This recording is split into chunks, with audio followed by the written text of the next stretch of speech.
disparaître. Chers frères et sœurs, le but de fréquenter l'Église, d'adorer Dieu et de mener une vie de foi et de recevoir le salut. La chose la plus importante, c'est de rencontrer le Dieu qui a créé le ciel et la terre et formé l'humanité, de recevoir le Seigneur qui a résolu le problème du péché et d'obtenir la vie éternelle par le salut. Pour atteindre le salut, il ne suffit pas d'accepter le Seigneur une seule fois. En commençant par croire au Seigneur, il est important de vivre une vie de foi qui cherche à connaître et à obéir la volonté de Dieu le Père, afin de pouvoir entrer dans le merveilleux royaume des cieux. Même en recevant le Seigneur, la foi pour le salut peut finir par s'affaiblir. Il est possible de retomber dans le péché si l'on ne vit pas selon la parole de Dieu, ce qui signifie s'éloigner du salut. Les chrétiens doivent toujours rester vigilants et se souvenir de la parole qui nous dit de cultiver notre cœur et de nous efforcer de ressembler au cœur magnifique du Seigneur. Lorsque la foi spirituelle se forme dans le cœur, lorsque vous cultivez votre cœur, on commence à recevoir des réponses à tout ce que l'on demande. Comme dans la parabole du semeur, une bonne terre, une terre riche porte beaucoup de fruits, peu importe ce qui est semé. À partir d'aujourd'hui, nous allons examiner comment cultiver le champ du cœur et le principe des semailles et des récoltes. Que vous puissiez comprendre comment s'aimer et cultiver selon le cœur de Dieu, la source de toute bénédiction, et jouir de bénédictions abondantes en tant qu'enfant de Dieu. Concentrons-nous sur la manière de s'aimer et de cultiver les bénédictions matérielles pour en récolter. Que vous puissiez s'aimer selon la voie qui plaît à Dieu, telle qu'elle est révélée par sa parole. Je prie au nom du Seigneur que vous receviez des bénédictions matérielles et la réponse à tous vos désirs. Les bénédictions, c'est ce que Dieu donne. Vous devez comprendre et trouver ce que Dieu désire et vous devez vraiment demeurer dans ce. Vous ne devez pas vous plaindre. Pourquoi Dieu ne vous donne pas de bénédiction? Vous devez suivre les lois de Dieu. Vous ne devez pas suivre vos propres lois. Si vous connaissez Dieu, vous allez craindre Dieu. Plus vous obéissez à la parole de Dieu, vous suivez les lois de Dieu, plus vous allez recevoir les bénédictions de la part de Dieu. Et bien sûr, quand vous pensez à Job, il y avait des domaines où il manquait, il ne comprenait pas complètement le cœur de Dieu, il n'était pas capable de recevoir plus de bénédictions qu'il pouvait recevoir. Et c'est la même chose avec nous. Plus vous s'aimez, plus vous allez récolter. Ces principes et de la parole, c'est-à-dire vous récoltez ce que vous s'aimez. Parfois vous dites, même si vous s'aimez, vous ne récoltez pas assez, c'est juste à un certain degré. Quand vous êtes rempli du Saint-Esprit, vous êtes, parfois vous sentez. Il y a un niveau que vous ne pouvez pas atteindre. C'est bien de ressentir qu'il y a quelque chose qui vous bloque. Plus vous ressentez cela et vous savez à ce sujet, vous allez essayer de vaincre cela, vous allez faire plus d'efforts pour avancer. Et c'est toujours très important de réfléchir sur vous-même, de vous examiner, de penser à votre vie spirituelle. Mais à un certain moment, vous vous sentez un peu très bas parce que vous savez qu'il y a un blocage spirituel. Même s'il y a un blocage spirituel devant vous, Dieu le Père, Dieu ne veut pas que vous puissiez abandonner, que vous puissiez plutôt vous examiner à cause de ces blocages spirituels. C'est-à-dire que vous faites la même chose et que vous avez l'habitude de faire il y a 10 ans, il n'y a pas d'amélioration. Et ce que vous avez sémé il y a 3 ans, vous sémez toujours la même quantité. Vous devez vraiment comprendre le désir de Dieu. Vous devez toujours vous améliorer pas à pas pour que nous puissions recevoir des bénédictions abondantes et porter des fruits abondants. Avec le message que nous avons eu, cultiver le chant de votre cœur, quand vous combinez ces messages avec ces messages concernant la loi des semailles et des récoltes pour que vous puissiez porter beaucoup de fruits. Plusieurs exemples pour recevoir des fruits et de bénédictions matérielles dans vos affaires. Certains d'entre vous peuvent penser, c'est là, moi je ne fais pas des affaires, cela ne s'applique pas, vous ne devez pas penser, pas seulement, vous devez considérer ça comme un exemple dans d'autres domaines. Et ce n'est pas nécessairement pas sur le plan monétaire, c'est peut être de bénédiction spirituelle. La bénédiction de votre âme ou recevoir des réponses à vos requêtes de chaque jour. Cela ne doit pas toujours être connecté, lié aux bénédictions financières. Parce que les exemples que je donne dans le sermon sont toujours au sujet des bénédictions financières. Même si cela n'a rien à voir avec vous, vous pouvez lier cela à votre vie spirituelle ou à la prospérité de votre âme. Si vous voulez recevoir de bénédictions abondantes, selon ce que vous aimez, vous devez d'abord circoncire votre cœur. Vous devez cultiver le chant du cœur. Et comme toutes les bénédictions, vous devez préparer votre cœur à recevoir les bénédictions matérielles. En effet, plus vous cultivez votre cœur, plus vous possédez la foi spirituelle. Tout ce que vous devez s'aimer doit être sémé avec foi pour en récolter le fruit. Sans la foi, vous ne pouvez pas expérimenter l'œuvre de Dieu. Vous savez, sans la foi, vous ne pouvez pas recevoir la guérison. Vous ne pouvez pas recevoir la foi spirituelle parce que vous voulez ça. La foi spirituelle vient de Dieu et cela vient d'en haut. Dieu ne déteste pas certaines personnes et ne leur donne pas la foi spirituelle et aime certaines personnes et donne-leur plus de foi spirituelle. Cela dépend de combien nous circoncisons nos cœurs. Quand nous circoncisons notre cœur dans la vérité, circoncisons notre cœur dans la vérité pour que nous puissions recevoir la foi spirituelle de Dieu. Et cela est lié pour que nous puissions recevoir les œuvres de guérison, de réponse et de bénédiction. Et Dieu veut que notre cœur soit transformé avec la vérité et dans la bonté. C'est de cette manière que nous cultivons les chants de notre cœur. Et c'est la raison pour laquelle nous sanctifions notre cœur. C'est pour cela que nous menons notre vie chrétienne. N'oubliez pas cela. Et ne vous plaignez pas. Et je prie que je ne reçoive pas de réponse. Vous devez réfléchir sur vous. Examinez pourquoi vous ne recevez pas de réponse. Parce que vous ne transformez pas votre cœur spirituellement. Parce que vous ne cultivez pas le chant de votre cœur. Parce que vous êtes en train de stagner et vous ne bougez plus. Et tout ce que vous semez doit être semé dans la foi pour récolter cela comme fruit. Sans la foi, vous ne pouvez pas expérimenter l'œuvre de Dieu. Même si la même sémence est sémée, celui qui a une foi plus grande peut récolter une moisson plus abondante. Mais il ne s'agit pas d'une foi intellectuelle comprise de manière superficielle, mais d'une foi spirituelle crue du fond du cœur. La foi spirituelle n'est pas quelque chose que l'on peut obtenir simplement parce que l'on Le désir, elle ne peut être réussie que si Dieu la donne. Au fur et à mesure que votre cœur se sanctifie, Dieu vous accorde une foi plus grande.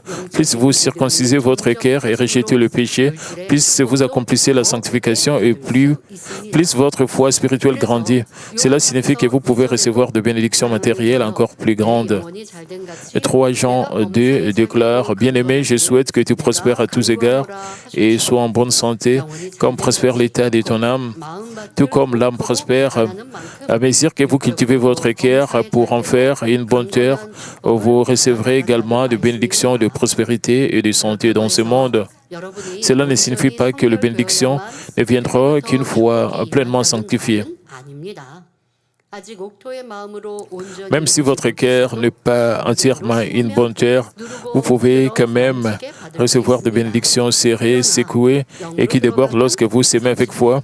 Si vous atteignez la sanctification, vous pouvez recevoir 30 ou 60 fois plus de bénédictions. Si vous atteignez la parfaite sanctification, vous pouvez recevoir 60 ou 100 fois plus de bénédictions. Les bénédictions qui viennent après avoir atteint la sanctification sont très différentes de celles reçues sans la sanctification. Même si vous n'avez pas encore atteint la sanctification, vous pouvez recevoir des bénédictions, des réponses et des bénédictions si vous s'aimez avec foi et obéissance à la parole de Dieu selon votre mesure de foi. Cela vous permettra d'acquérir une foi encore plus grande. Lorsque vous écoutez des témoignages d'Église, vous attendez souvent dire que des membres ont reçu des bénédictions en surmontant des souffrances injustes ou des persécutions par la bonté. Les bénédictions reçues, tant spirituelles que matérielles, sont différentes d'avant. Par exemple, lorsque les performances d'une personne s'améliorent, ses collègues la harcèlent par jalousie et envie. Ostracisme subtil, impolitesse, voire calomnie. Et dans ces situations, que doivent faire les chrétiens qui connaissent la vérité? Et vous savez, ils peuvent avoir des ressentiments, ils peuvent se plaindre. Et si vous vous plaignez, alors que la différence entre le chrétien et le païen. Mais si vous connaissez la vérité, c'est important de vivre selon la vérité. De nos jours, il y a beaucoup de calomnies, il y a beaucoup de jalousie et d'envie. Ce que vous voyez en dehors de l'Église, cela arrive aussi dans l'Église. Il y a aussi l'envie, la jalousie même à l'intérieur de l'Église. L'Église est l'endroit où les non-chrétiens acceptent le Seigneur et viennent à l'Église pour être sanctifiés. Même dans l'Église, et quand ils voient que même dans l'Église, il y a des gens qui sont jaloux, qui font des calomnies, qui ont des ressentiments, parfois vous trouvez à travers vous pouvez vous examiner vous-même quand vous voyez de telles choses même dans l'Église et pour être transformé.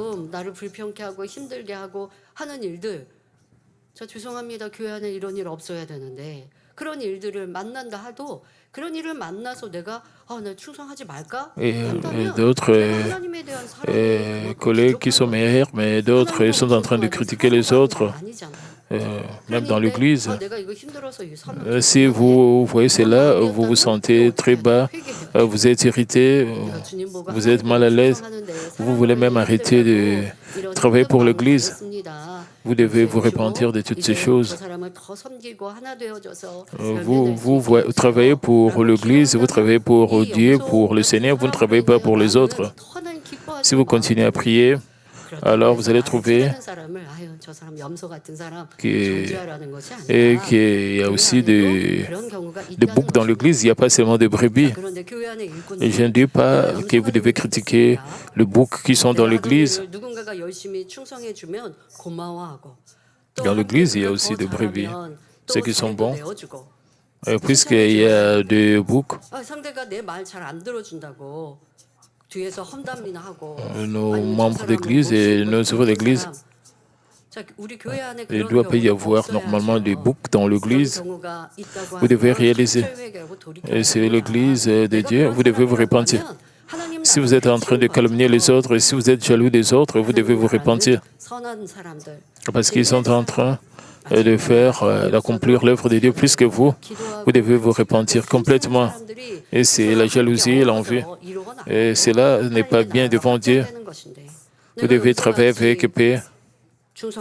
Et c'est de cette manière que nous devons élargir le règne de Dieu avec paix. Si vous êtes un bouc et vous compliquez la vie des autres, ce serait difficile de travailler pour l'œuvre de Dieu. Si vous êtes comme cela, vous devez vous repentir. Il y a des gens, il y a d'autres qui trouvent les choses difficiles quand vous essayez de faire de votre mieux. Il y a toujours des gens de vous calomnier ou qui sont jaloux à cause du travail que vous êtes en train d'accomplir dans l'Église. C'est très important de ne pas avoir de ressentiment. Ne nourrissez pas de ressentiment, ne vous plaignez pas et ne réagissez pas avec méchanceté en discutant ou en confrontant. Au contraire, soyez plus humble, servez avec plus de douceur et approchez-vous avec empathie et flexibilité.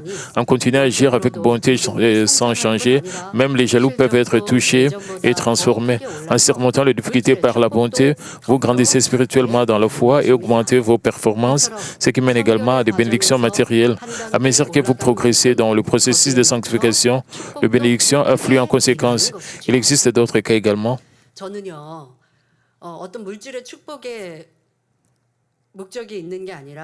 Et par exemple, pour moi personnellement, il y a un but de recevoir la puissance de Dieu, parce que c'est ça mon objectif. Je voudrais avancer, je voudrais recevoir plus de puissance pour la gloire de Dieu. Pas seulement montrer ce qui est visible devant vous, c'est pas seulement de recevoir l'aspect visible de la puissance de Dieu, et il y a aussi l'aspect invisible.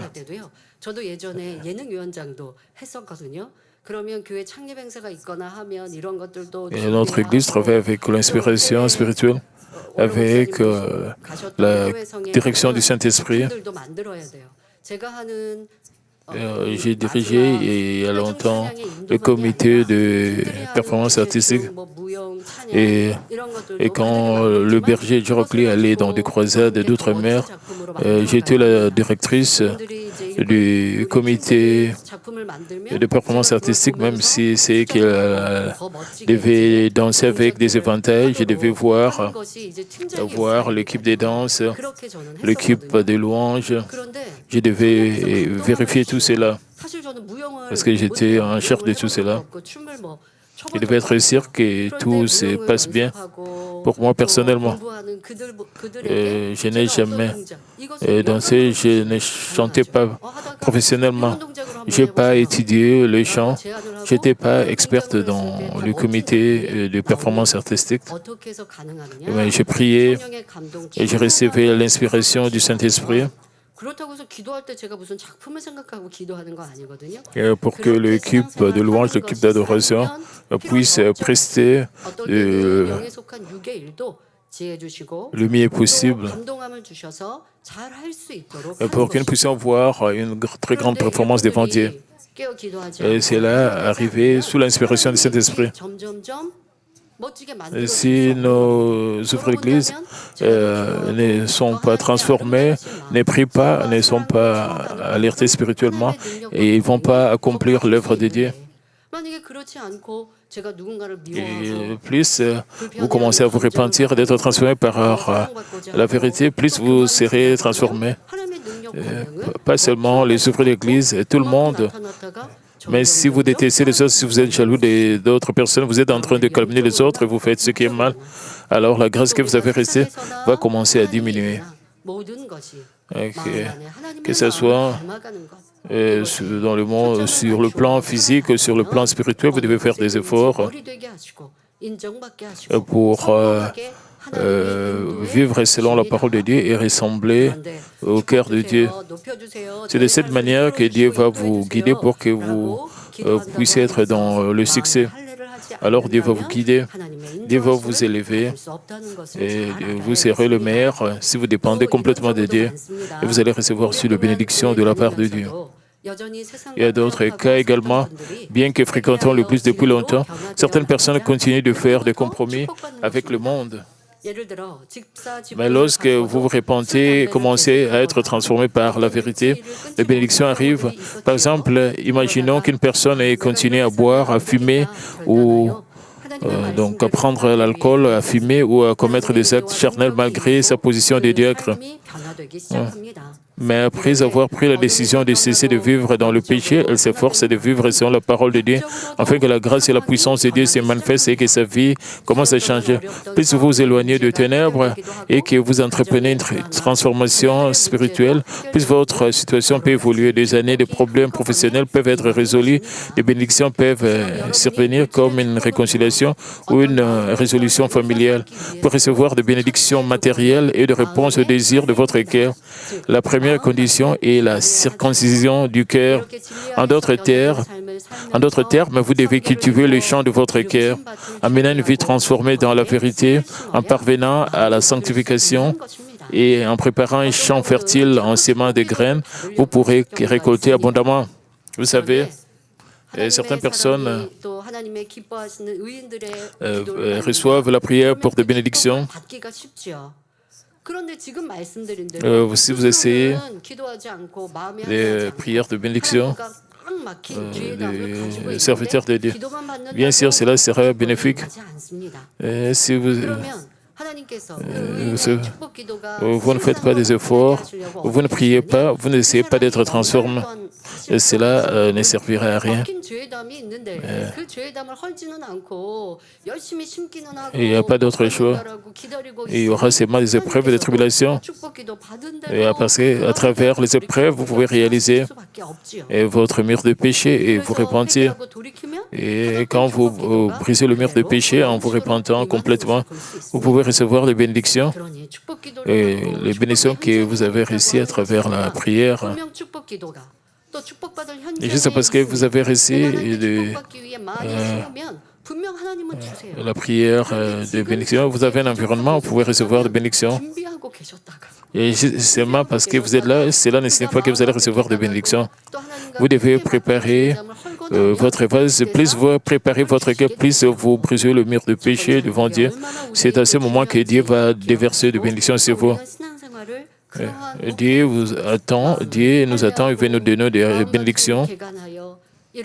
Nous devons garder nos objectifs et nous devons continuer d'avancer dans notre vie chrétienne pour que nous puissions briser le mur de péché. Nous devons être transformés, atteindre la sanctification. Nous devons cultiver les champs de nos cœurs. Et parce que Dieu Tout-Puissant peut nous donner des bénédictions et des œuvres de guérison. Dieu le Père veut que ses enfants puissent lui ressembler son cœur. Dieu, le Père veut que nous puissions aller dans de meilleurs lieux, de meilleures demeures au ciel. Je pense que vous allez faire cela en cultivant les champs de votre cœur. La deuxième chose à faire, après avoir sémé, récolté et de sanctifier le jour du Seigneur et de donner la dîme complète. Observer les jours du Seigneur et payer la dîme sont les principes fondamentaux de la vie chrétienne. Faute de temps, ceux qui souhaitent plus d'informations peuvent se référer au sermon précédent sur sanctifier les jours du sabbat et la dîme et les offrandes entières pour se nourrir spirituellement. Abordons brièvement ce point. Tout d'abord, observer les jours du Seigneur, c'est reconnaître la souveraineté spirituelle de Dieu. C'est le minimum pour prouver que vous êtes un enfant de Dieu qui croit en Jésus-Christ. Si vous n'observez pas les jours du Seigneur, Dieu ne peut pas vous protéger des épreuves et des tribulations provoquées par l'ennemi diable et Satan. Peu importe ce que vous semez, vous subirez des catastrophes telles que des tempêtes ou des sécheresses et vous ne pourrez pas récolter. vous ne pourrez pas recevoir de bénédiction. Donner la dîme est également un acte de reconnaissance de la souveraineté de Dieu. C'est la preuve que vous reconnaissez que toute la création appartient à Dieu le Créateur, que toute bénédiction vient de lui. Peu importe la ferveur avec laquelle vous priez et recherchez la bénédiction, Dieu ne peut pas vous bénir si vous n'observez pas les jours du Seigneur ou ne donnez pas la dîme. Si Dieu vous accorde de bénédictions, cela irait à la rencontre de sa justice et Satan vous accuserait. Si vous reconnaissez la souveraineté de Dieu en observant les jours du Seigneur et en donnant la dîme que vous cherchez avec foi, alors Dieu peut vous bénir. Se reposer un jour par semaine signifie-t-il que vos revenus diminueront? Si vous donnez un dixième de vos revenus, est-ce une perte? Pour ceux qui ont la foi, ce n'est jamais une perte. Même si vous ne gagnez pas de revenus, en ne travaillant pas les jours du Seigneur, Dieu peut combler ces jours restants avec la bénédiction de cette Exode 16 rencontre comment Dieu a nourri la manne aux Israélites dans le désert. Chaque matin, le peuple sortait au champ. Il y avait de la manne sur le sol comme des galettes au miel. Les Israélites en ramassaient juste assez pour chaque jour. Si on la laissait jusqu'au lendemain, la manne aurait pu sentir mauvais, aurait été infestée de vers. Mais la veille du sabbat, on était autorisé à en ramasser 2 fois plus.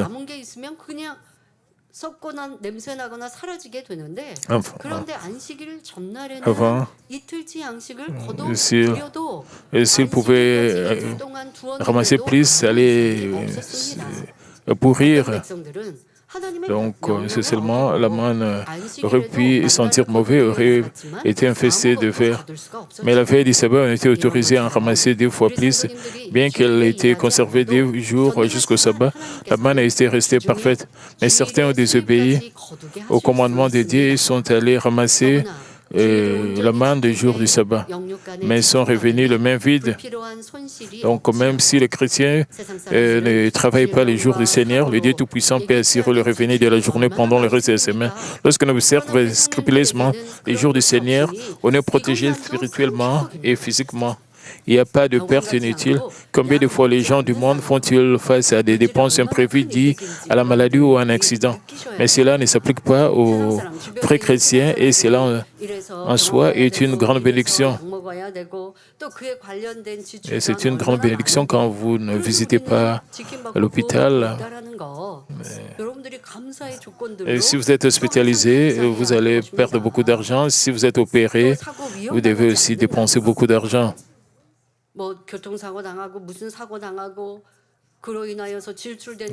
Si vous n'êtes pas malade, ne pas avoir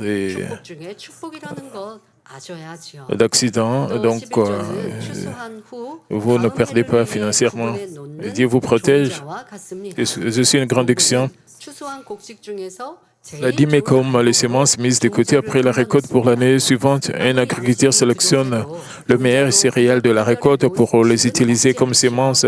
Quelle que soit la pénurie de nourriture, les céréales mises de côté pour les semences ne sont jamais consommées. Et si vous ne mettez pas de côté les semences par manque de nourriture à ce moment-là, vous n'aurez rien à cultiver l'année suivante.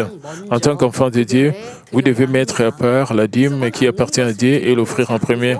La dîme ne désigne pas ce qui reste, mais doit être donnée en premier. Utiliser la dîme comme offrande de charité ou comme action de grâce ne compte pas non plus. Dès le début, observer les jours du Seigneur et donner la dîme coïncide avec le salut. Ce sont des sujets qui devraient être prêchés chaque année. Mais notre Église a de nombreux messages spirituels et ces messages ne sont pas toujours abordés. Que vous puissiez considérer ces enseignements fondamentaux comme une nourriture spirituelle complète et ne pas agir selon vos propres pensées afin de ne pas entraver vos bénédictions. Prenons un exemple. Un chrétien a ouvert un restaurant et a connu des difficultés financières pendant plusieurs mois.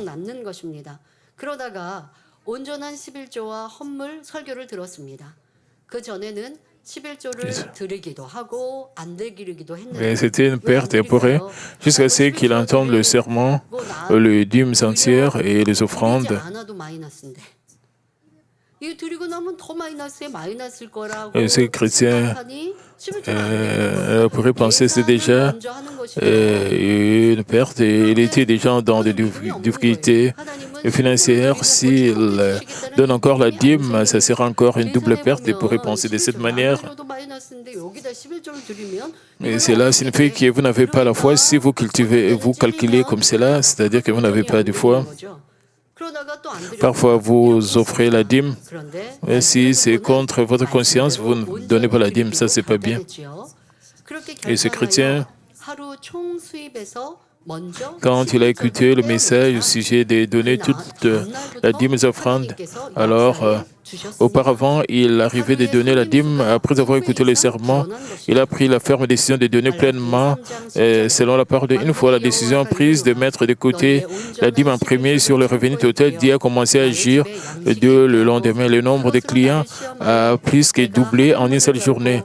Malachie 3,10 déclare: apportez à la maison du trésor toute dîme, afin qu'il y ait de la nourriture dans ma maison. Mettez-moi de la sorte à l'épreuve, dit l'Éternel des armées, et vous verrez si je n'ouvre pas pour vous les écluses des cieux, et si je ne répands pas sur vous la bénédiction en abondance, comme le dit,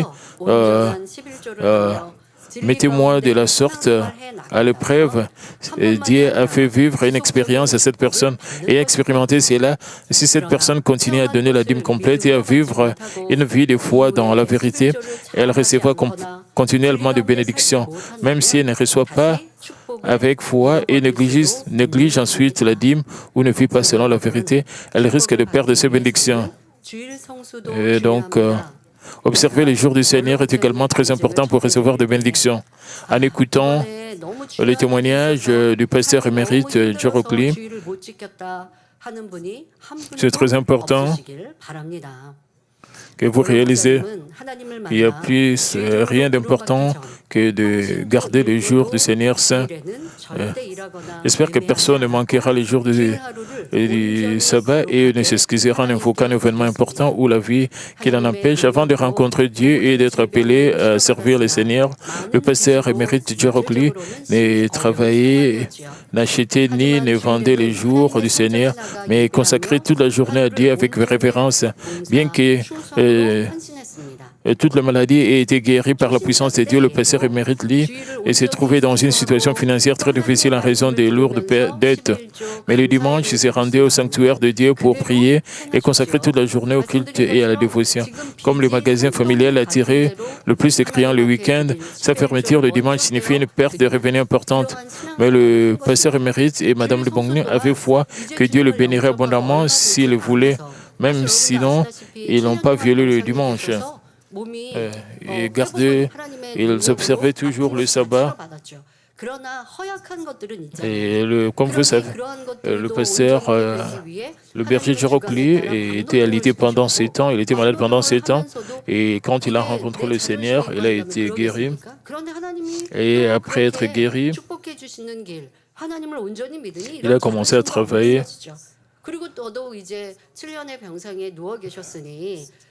C'était vraiment un travail de basse classe, mais il a considéré ça comme une bénédiction. À travers ce travail qu'il faisait près des champs, il pouvait fortifier son corps qui était malade pendant 7 ans.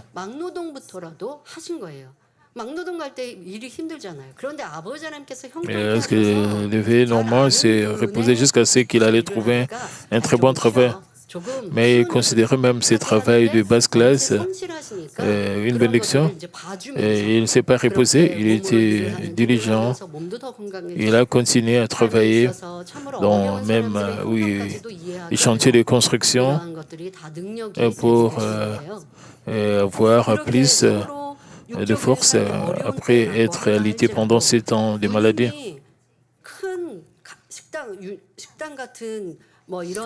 Même si physiquement la famille était dans une situation financière difficile, il était toujours reconnaissant envers Dieu.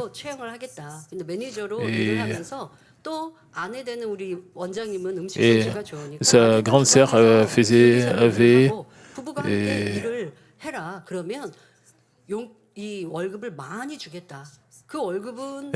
des boutiques qui voulaient que son jeune frère George lui puisse être le gérant de ces magasins. Elle lui a dit qu'elle allait lui payer beaucoup d'argent pour qu'il soit capable de résoudre tous ce problème de dette, mais il y avait des conditions. Et la condition était que le dimanche, il devait travailler dans ces magasins le dimanche, malgré qu'on devait lui donner un très bon salaire. Le pasteur émérite George lui a dit non parce qu'il ne pouvait pas violer les sabbats. Et travailler les dimanches, il ne voulait pas faire ça. 하나님의 말씀이 중요하기에 그 말씀대로 순종하여 주의를 엄수해 가셨습니다. 그러니 몸도 건강해지고 또 모든 것이 Et les membres de sa famille l'ont persécuté à cause de cela. Comment est-ce que tu peux refuser ta sœur a pensé à toi et elle veut te payer beaucoup d'argent pour que tes problèmes soient résolus, mais tu refuses. Le pasteur émérite George ne voulait pas abandonner le dimanche, violer le sabbat le dimanche. Il n'a pas accepté ce travail parce qu'il voulait garder et observer les sabbats, sanctifier les sabbats. Il a été appelé serviteur de Dieu comme cela. Ils avaient aussi leur boutique et Madame Lebongnim est restée gérer la boutique de la famille. Même s'il est devenu serviteur de Dieu. Et finalement, il devait normalement fermer le magasin de la famille le dimanche. Et cela a été une bénédiction.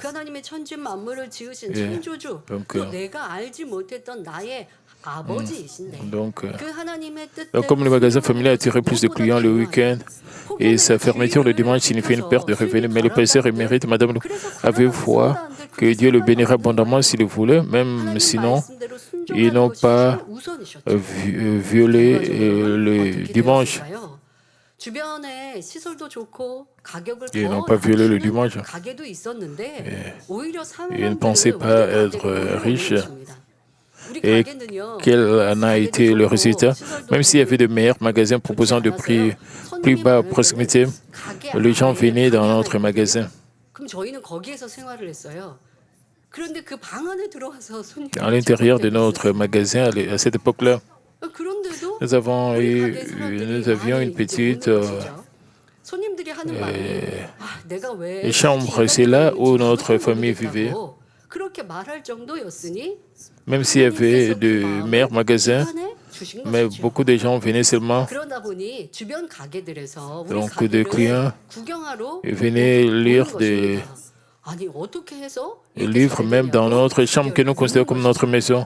Les clients même confessaient ne pas savoir pourquoi ils avaient choisi de venir dans notre magasin, en particulier ceux qui prouvaient que Dieu était aux commandes. Lorsque d'autres commerçants sont venus demander au pasteur émérite de lire les secrets de la réussite, et il a simplement déclaré qu'il fallait croire fermement en Dieu. Par la bénédiction de Dieu, nous avons pu rembourser toutes nos dettes. Et c'était complètement la bénédiction de Dieu. Ce n'est pas que notre magasin était dans une meilleure condition par rapport aux autres. Ce n'est pas que notre magasin où nous vendons des livres était meilleur, non. Les clients qui devaient normalement emprunter des livres, ils n'étaient pas capables de remettre le livre le dimanche. Certains venaient même le dimanche pour frapper à la porte le dimanche.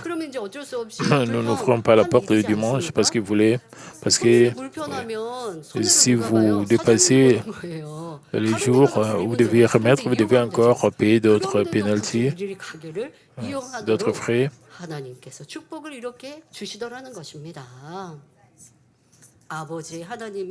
Parce que alors le client pouvait se mettre en colère parce qu'on trouvait que malgré cela, Dieu a permis que les clients puissent venir dans notre magasin. De nombreux membres de notre Église ont été bénis en observant pleinement les jours du Seigneur, le dimanche, en raison de la nature de son travail. Un membre de l'Église recevait beaucoup de travail le week-end et pensait n'avoir d'autre choix que de travailler les jours du Seigneur. À travers le message, cette personne se repentit et a pris la ferme décision que travailler les jours du Seigneur ne m'appartient pas et a décidé de sanctifier les jours du Seigneur. Puis Dieu a agi à sa manière. Dieu a envoyé du travail inattendu en semaine, augmentant ainsi le revenu. Donc, Dieu a envoyé du travail inattendu en semaine, augmentant ainsi le revenu. N'oubliez jamais que sanctifier les jours du Seigneur et donner la dîme complète sont des moyens de recevoir des bénédictions de Dieu. Et la troisième clé de la bénédiction de s'aimer et de récolter est de ne pas demander par désir égoïste. Êtes-vous capable de discerner si vous demandez par égoïsme ou par foi? Nous continuerons sur ce sujet la semaine prochaine. Certaines personnes témoignent qu'elles ont été bénies grâce à une foi forte, mais que par la suite, elles changent et puis les bénédictions disparaissent. Quelle que soit la bénédiction que vous désirez, la première chose que vous devez avoir est la foi spirituelle et un cœur qui aime Dieu. Vous devez espérer le royaume éternel plutôt que les bénédictions physiques et visibles. Lorsque vous espérez le ciel et aimer Dieu, vous êtes conduit à la circoncision du cœur, puis naturellement, vous êtes transformé par l'Esprit. Ceux qui accomplissent la sanctification reçoivent des bénédictions à toutes leurs demandes. Les bénédictions reçues dans l'Esprit ne s'estompent ni ne vacillent. Chers frères et sœurs, je prie au nom du Seigneur que vous aimez Dieu avec la même foi inébranlable et que vous avanciez avec zèle avec le royaume des cieux. Que vos témoignages d'abondantes bénédictions, tant spirituelles que physiques, perdurent jusqu'au retour du Seigneur. Prions tous concernant ce message. Père Céleste, aujourd'hui, nous commençons cet enseignement sur la loi de Sema et Père Gossena. Tu désires nous donner des bénédictions, la protection et la prospérité, et que nous puissions toujours nous examiner, que nous puissions cultiver le champ de notre cœur, pour que nous puissions s'aimer et récolter comme nous désirons, que nous puissions toujours nous souvenir de cette loi de la Sema et que nous puissions garder le sabbat saint, que nous puissions donner toute la dîme, que nous puissions garder les principes fondamentaux de la vie chrétienne, que nous puissions toujours demeurer dans ta volonté pour que nous puissions recevoir des bénédictions abondantes. J'ai ainsi prié au nom de notre Seigneur Jésus-Christ. Amen. Maintenant, je vais prier pour le malade. Posez vos mains sur vos parties malades et pour recevoir des bénédictions pour le désir de votre cœur. Et cher Père Dieu, aujourd'hui, tu es avec nous, Père. Pose ta main sur tous nos membres qui reçoivent cette prière, qui sont dans l'Église ou qui sont à l'étranger, tous ceux qui participent en ligne, et que tes œuvres de puissance transcendant le temps et l'espace. Et Père, pose ta main sur tous les membres depuis jusqu'à la tête, dans leurs parties internes, les infirmités, les maladies. Et Père, et que toute la maladie soit consumée par le feu du Saint-Esprit. Père, j'ai prié au nom du Seigneur Jésus-Christ et que toutes sortes de maladies, toutes sortes d'infirmités soient purifiées par le feu du Saint-Esprit. Et Père, que ce soit des maladies incurables, Père, tu peux faire n'importe quoi, tu peux tout faire et que tous nos corps soient fortifiés, que nos âmes prospèrent, que toutes sortes de douleurs dans nos corps puissent disparaître. Père, s'il te plaît, bénis-nous pour que nos yeux puissent bien voir, que nos oreilles puissent bien entendre, et que tous ceux qui ont des douleurs au niveau du dos, au niveau de la colonne vertébrale, que tout cela soit guéri, que nous soyons guéris. Père, bénis-nous et que nous puissions recevoir des réponses abondantes. Et Père, protège nos étudiants pour qu'ils puissent bien étudier et qu'ils puissent avoir le désir de bien étudier. Et Père, donne la sagesse à nos étudiants et le discernement pour qu'ils puissent vivre sous ta protection. Et Père, donne-nous des réponses à nos prières. Et que pose ta main sur nous tous, sur toutes les églises, branches ici en Corée, à l'étranger, que tu nous protèges avec tes yeux enflammés. Et Père, que nous n'ayons pas d'accidents, que nous n'ayons pas de problèmes financiers, que nous puissions devenir des chrétiens bénis et que nous puissions recevoir des réponses, que tu puisses rencontrer le désir de nos cœurs.